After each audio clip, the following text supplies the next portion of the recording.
Ici, c'est site 1 ou 2 pays où sont parlées plusieurs langues, donc tu as raison. Ici, pas de cours magistral.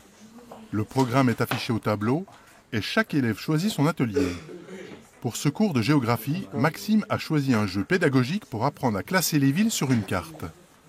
Avant d'intégrer la maison familiale, il était en collège et ce n'est pas un bon souvenir. Les heures, c'était long. On écoutait le prof, on ne suivait pas trop. Et puis que là, on suit mieux, on apprend tout en jouant. On ne parle pas d'enseignants, mais de moniteurs. Un accompagnement individuel est proposé, quel que soit le niveau de l'élève. Il y en a qui ont un niveau correct au niveau scolaire, mais qui en avaient marre tout simplement.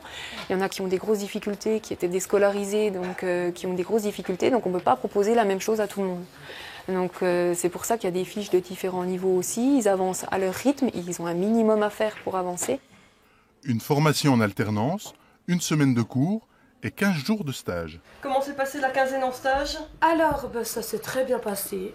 C'était bien, ouais. Donc, t'es bien... Laura est en bac pro service aux personnes et au territoire. J'étais en périscolaire et j'accueillais les enfants le matin, le midi et le soir. Un moment dans la semaine, on aura un créneau, entre guillemets, avec notre tutrice. On va expliquer le stage, comment ça s'est passé. On va parler du rapport de stage. À l'image de la directrice, chaque membre de l'équipe participe à la vie de l'école.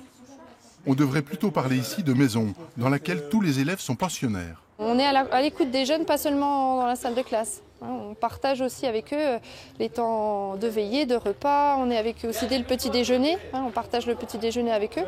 Donc c'est des moments privilégiés qui permettent aussi de participer à leur construction dans des temps un petit peu informels. Si la MFR redonne confiance aux jeunes, elle redonne aussi le sourire aux parents. Moi, j'ai redécouvert mon fils à partir du moment où il a intégré la MFR. Il est devenu beaucoup plus épanoui, beaucoup plus autonome. La maison familiale de Rio accueille une centaine d'élèves dès la 4e.